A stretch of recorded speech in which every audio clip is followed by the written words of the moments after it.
Yangte, I've taught you for 3 years, instructing you in my poison clan techniques. Yes. I must tell you that the clan is a danger to the public. We live here in seclusion, so we can talk about the poison clan. There once was a teacher, a dying man of implausible talent, who was the leader of a secret society. And he recanted a tale, a seemingly far-fetched tale, to his remaining disciple. The master began his curious yarn with a rather simple beginning. I had 5 pupils, he said, each with a deadly design, trained in a style based on a unique venom of the poison clan. Number 1 was a centipede. His lightning strikes so fast it appeared he possessed multiple legs and arms. Number 2 practiced the snake style, whose hands struck like snake fangs. Number 3 was the scorpion. His style resembled the scorpion pincers whose kicks, like a scorpion, can paralyze or kill. Later, students 4 and 5 came into the fold. Number 4 had a nimble style. He's fast and agile and can walk on walls like a lizard. Number 5 was the toad, who possessed incredible strength and immune to almost any weapon. The remaining disciple's task was simple. He had learned the main techniques of each of the 5 styles as there was little time. Now, the time has run out. His master's last wish? For the student to go forth into the martial world and check on his former pupils, to see if they are using their skills for evil. And if they are, he must find a way to eliminate them.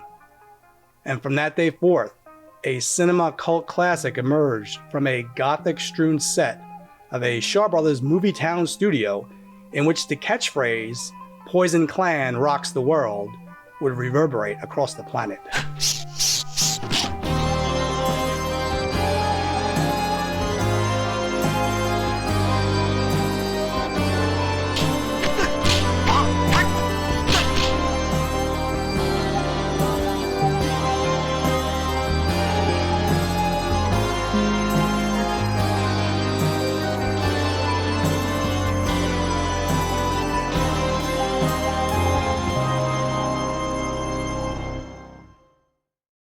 The film was the brainchild of the godfather of Hong Kong cinema, Chiang Sheng. Chiang had a fondness in fashioning talented ensembles over the course of his career. He began with screen idols Jimmy Wang Yu and Lo Lei. Then came his Iron Triangle crew of David Zhang and Ti Lung. Later, we had Chen Quan Tai, Alexander Fu Sheng, and Chi Kwon Chun. Lastly, it was a group of former stuntmen known collectively as the Venom Mob. It all began in the summer of '74 when Chiang relocated his base of operations from Shaw to Taiwan for 2 years. He could only take a handful of Movietown's finest with him, so he had to rely on local talent to fill the void. 3 that were standouts were from the Fu Sing Opera School in Taipei.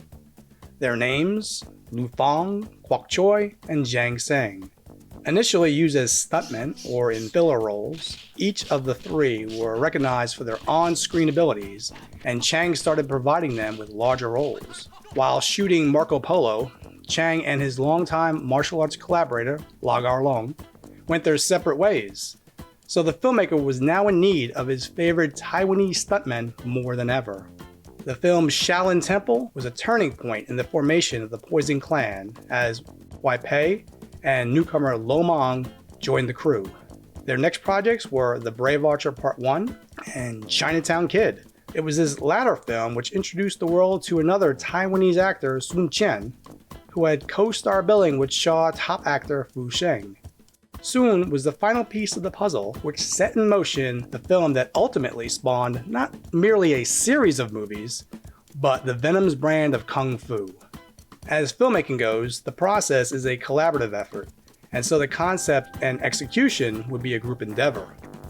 But where did this initial spark for the 5 Venoms, aka Voodoo, originate? According to popular law, one of the most unfavorable days in ancient China was the 5th day of the 5th month, according to the lunar calendar. It was referred to as Double Fifth and marked the beginning of summer, which by mid-season meant dangerous animals and insects, spread of infectious diseases, even the appearance of evil spirits. Wudu refers to the 5 venomous animals or insects that people wish to avoid.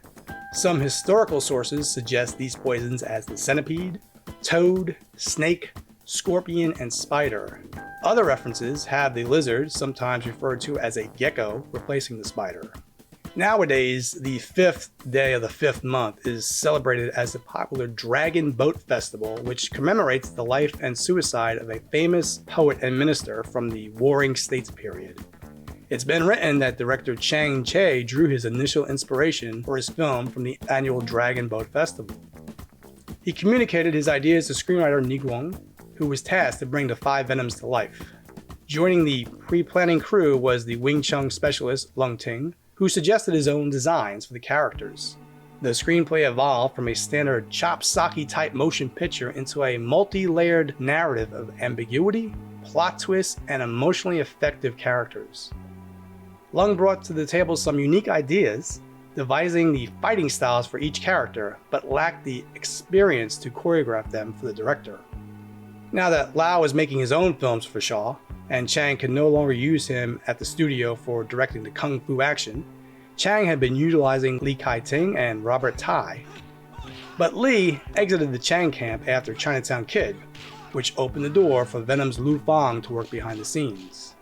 Shooting wrapped in May of '78, and the 5 Venoms were officially unleashed on an unsuspecting audience that August. An exotic tale of brotherhood, mysticism, and murder. People have told me you have ways of killing without leaving a mark. The film was one of Chiang's better rounded movies of his later career. Without big names like Ti Lung or Fu Sheng, local viewers, however, did not necessarily embrace the Taiwanese players as their own. 5 Venom's box office receipts placed the film at number 13 for the year. Still respectable, but beaten out by Lau's 36 Chamber of Shaolin and Heroes of the East. I didn't expect 3. At the time, Chiang was 55 and wasn't sure of the future. All of these years, I've tried to cure myself. Once the studio's hot director, the Chiang troupe was still intact when they went to Taiwan to shoot 5 Shaolin Masters. Afterward, David Zhang, Ti Lung, Fu Sheng, they all started to drift apart, and the troupe began to disintegrate. He contemplated possible retirement as the film industry had to move on, with the new generation displacing the old one. He declared that if he could make a comeback within the next 5 years, he would postpone his retirement. And the Venoms proved to be just what this director needed.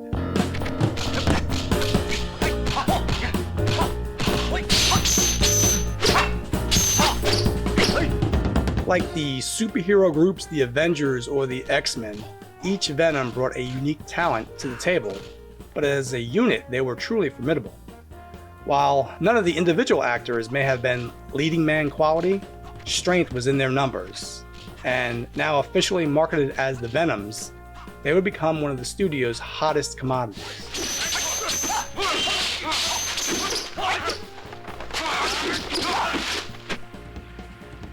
Kwok Chui took center stage in most of the Venoms movies, even though there wasn't a set lead. Known as the King of Tumbling, the Taiwanese actor was a well-trained acrobat with a wide range of skills from hand-to-hand combat, acrobatic stunts, and a variety of weapons, especially the staff or pole. Coming from a family of opera performers, he joined the opera troupe as a teen and spent the next several years honing the tricks of the trade. He joined Chiang Sheng on the films Boxer Rebellion and The Fantastic Magic Baby, before getting his first role of substance in Marco Polo. Chiang favored Kwok early on and once said, "In the past, when I read wuxia fiction, a writer often described someone as a talent born for practicing kung fu. I didn't think about it much at that time, but now I know what it means. Kwok Chui was born for practicing kung fu." One of Kwok's opera teammates was Zheng Sheng. Coming from a poor background, he really had no choice in joining the opera troupe. Sheng had remarkable gymnastic skills and a flair with double weapons. Small in stature, he did not convey an imposing threat, but like Shaw star David Zhang, Sheng's fragile appearance was deceiving as he beguiled his viewers with his impish characters and sheer athleticism. Sheng was very versatile, and it showed with his work behind the scenes as director and martial arts choreographer.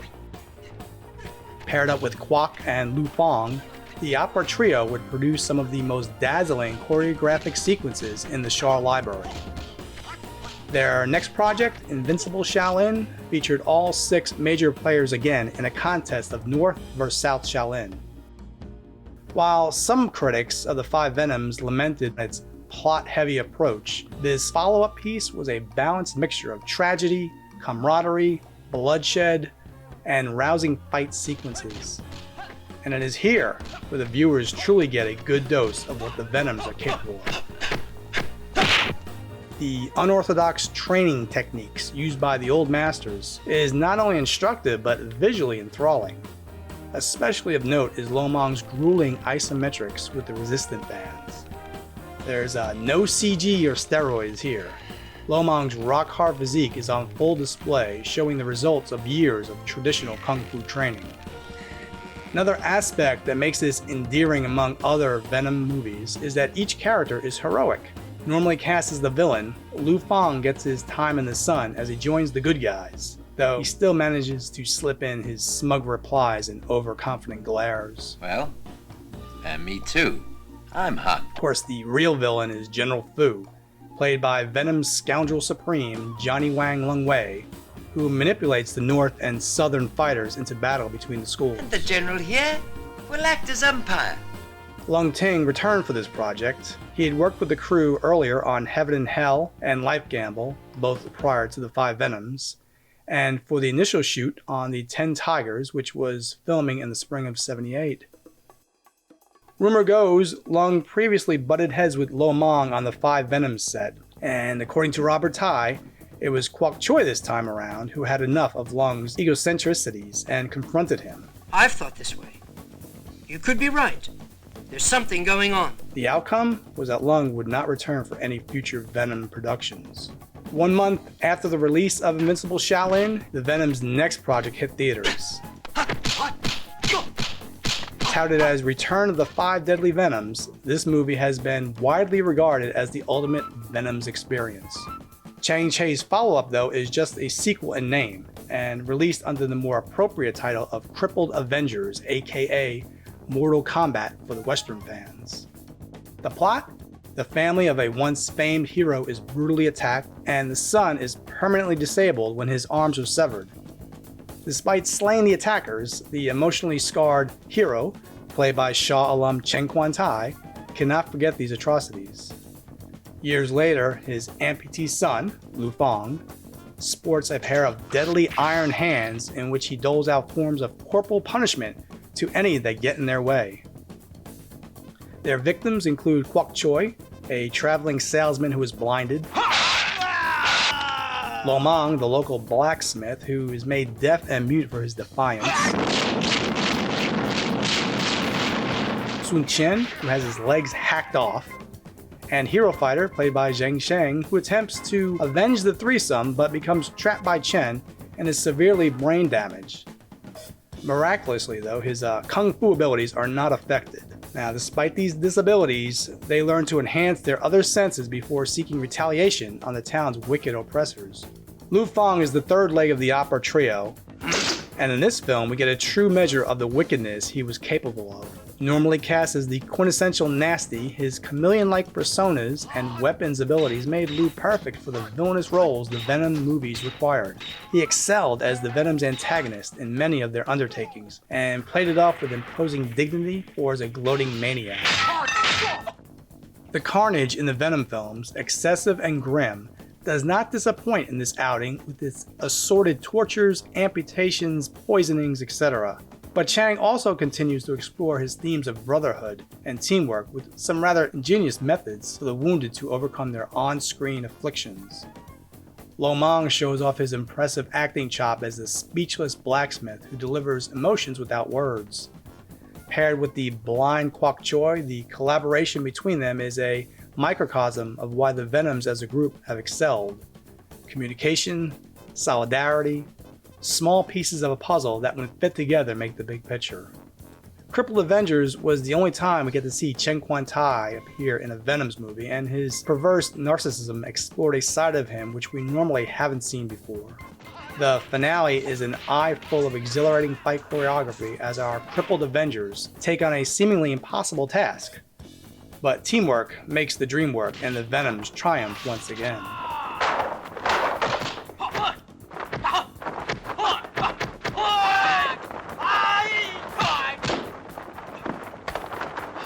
Kid with the Golden Arm would be the last of the Venom films to include Wai Pak. He would move over to Golden Harvest and work with Sammo and Jackie Chan before fading from the scene.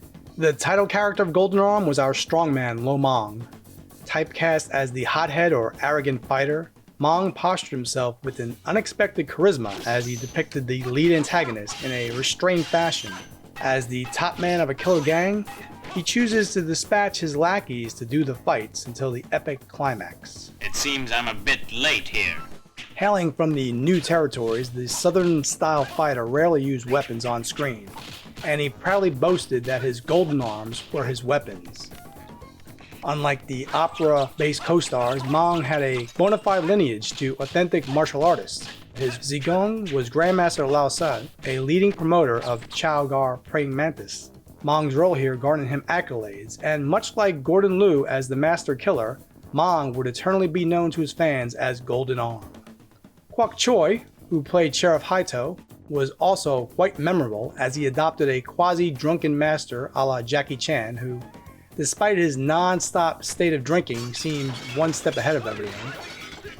Kicker Sun Chen plays a dual role for this entry and received top billing, but oddly is limited to a speaking role until the end fight sequence. And oh, what an ending! Whereas many Venom films wrapped with the three operatic trained Venoms in battle, we have ourselves a Lo Meng, Sun Chen, and Kwok Chui finale. Sun Chen was the newest face to the industry when he joined the Venoms mob. A Taekwondo practitioner, he was possibly the best leg man at the studio during this time, but his impressive kicking techniques were equally balanced with his wild card performances. Sun had the uncanny knack of playing both sides of the coin, hero and villain, which always kept the audience guessing. My technique's kicking.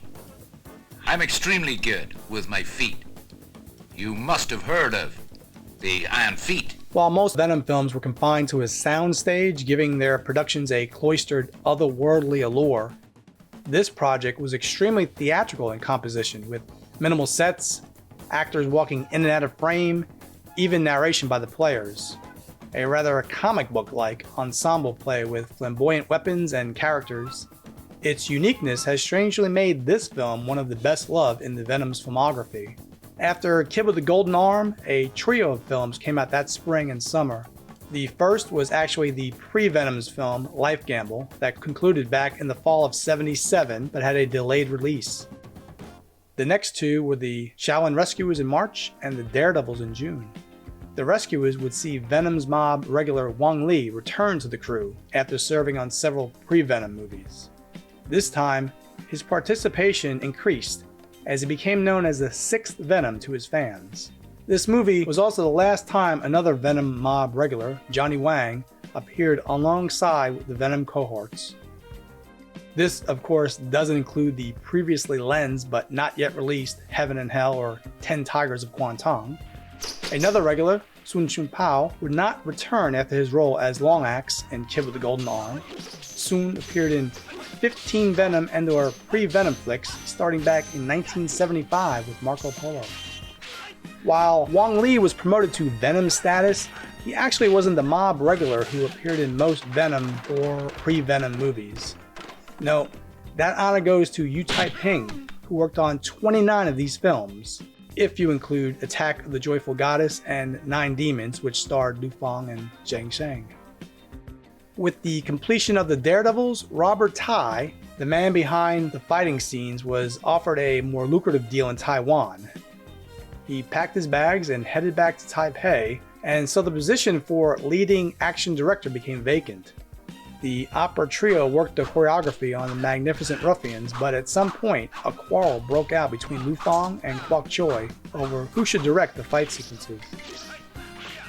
Kwok refused to work on their next project, Two Champions of Shaolin, And so to even things out, director Chiang Sheng avoided the problem by taking Lu Feng out of the next Venom collaboration, Ode to Gallantry. After several months, the pair put away their differences and split the choreographing duties on future films. As far as Magnificent Ruffians goes, despite the growing tensions behind the scenes, all things seem to gel in front of the camera. Lu Feng, an affluent businessman and head of a security company, is his atypical and indestructible villainous role. He is keen on holding up the family's legendary tales of martial prowess, and his weapon of choice is the golden sword, made famous by his family before the Qing dynasty. Tough times had befallen his province, and with his business in decline, he seeks pleasure in a rather nefarious way by fighting and killing other martial artists. Lu Feng's weapon skills are a sight to behold as he wields a huge golden guando. His lethal maneuvers include Golden Wheel facing the sun, Clouds from the Nine Heavens, Clouds beneath the feet, and rotation of the Sun Wheel, and it's up to the Venom's Brat Pack to stop him. The pack include Chiang Sheng, Wang Li, and Sun Chen, who were superb as the ruffian trio who eat for free and then take a beating as their payment. They my friends! How do you do? They're joined by good guy Kuo Chui as they fall under the spell of Lu Feng's wealth. Unbeknownst to them, he is hatching a plot against a competing security company. Meng is the focus of Lu Feng's intent, who once again shows off his comedic faculties as an owner of a competing security company who's henpecked by his mother and sister. Chiang Sheng and Nigong's script is part Three Stooges comedy and part class warfare, in which the aristocratic Lu Feng plays with the life and death of laborers for his own amusement. Magnificent Ruffians isn't action-packed and the violence is minimal, but that doesn't take away its charm. It's part of a trio of Venom movies that takes place in the early 20th century, and in each movie the Venoms play the same character types, the starving kung fu masters. With the arrival of the 80s, the first year of the new decade was Venoms heavy. Starting off with the long-anticipated Heaven and Hell, we would get two champions of Shaolin, the Flag of Iron, Rebel Intruders, Legend of the Fox, and lastly 10 Tigers of Kwantung, which would be the last released screen presence of all 6 Venoms, including Wai Pak. So, 10 Tigers. Is it truly a Venoms film, a pre-Venoms film, or is it just an ensemble piece like Ocean's 11? I lean towards the latter, though in a genre fraught with ridiculous mislabels, I don't think anyone will ever call this one Ocean's 10. Nonetheless, 10 renowned masters of the arts who existed in real life, though not all at the same time. Despite being a lover of Chinese history, Chiang had a way of disregarding actual history in his work and did what he thought looked best. Here, we have a gathering of the generations in which his old team of Ti Lung, Fu Sheng, and Ku Feng appear with his latest talents, the Venoms. David Zhang and Chen Quan Tai. Chen was still on the outs with Shaw over his lawsuit, and David, well, some have speculated his absence stemmed from the feud he had with Ti Lung going back to the 1975 film The Emperor's Dagua. In early 78, Chiang Sheng had an interview in which he discussed his old troupe, and he mentioned that the role didn't quite fit David, and so he was not included. Whether the director was being honest or just sidestepping the question, we will never know. In the film, each of the 6 Venoms represented one of the famed Kanto tigers. Kwok Chui portrayed beggar So Chen, who was a comical, carefree drunkard. Lu Feng played Su Hiho, who utilized the black tiger array techniques. Meng had the part of Eagle Claw practitioner Iron Finger Chan. Sun Chen was featured as Wang Yinli, a disciple of Tibetan monk Sing Long, a master of the Lion's Roar style. Chiang Sheng was featured as Ironhead Chow and renowned for his skillful 3-section staff and cotton palm techniques. Finally, Wai Pak was Wang Qiying, the father to the renowned Wang Feihong. 2 key things occurred with the release of 10 Tigers. 1, Chiang Sheng was continuing to implant several new actors into the Venoms clan.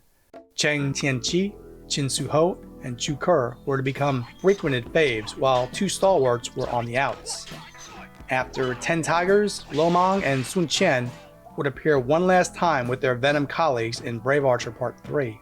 Sun would show up again solo in House of Traps and Ode to Gallantry, but with the films becoming more stylized and weapons heavy, it was the opera trio who seemed to take center stage. Brave Archer Part 4 would be the last Chiang Sheng directed film featuring all three, and after their indie film Ninja in the Deadly Trap, the inseparable threesome came to a conclusion. Despite the 20 or so productions as a team, it would seem the Venom's library was now set to slip into cinematic obscurity as new projects and actors had their turn in the spotlight. But such was not the case. Thanks to the theatrical releases in the West and their syndicated television appearances, the lore of the Venoms did not ebb but instead broadened. As the years passed, the Venom's formula of over-the-top characters and acrobatic martial mayhem evolved into a cultural phenomenon. Viewers from the next generations were hooked, and like a toxin in the bloodstream, the legend of the Venom spread to the far corners of the globe. It's true what they say, Poison Clan rocks the world.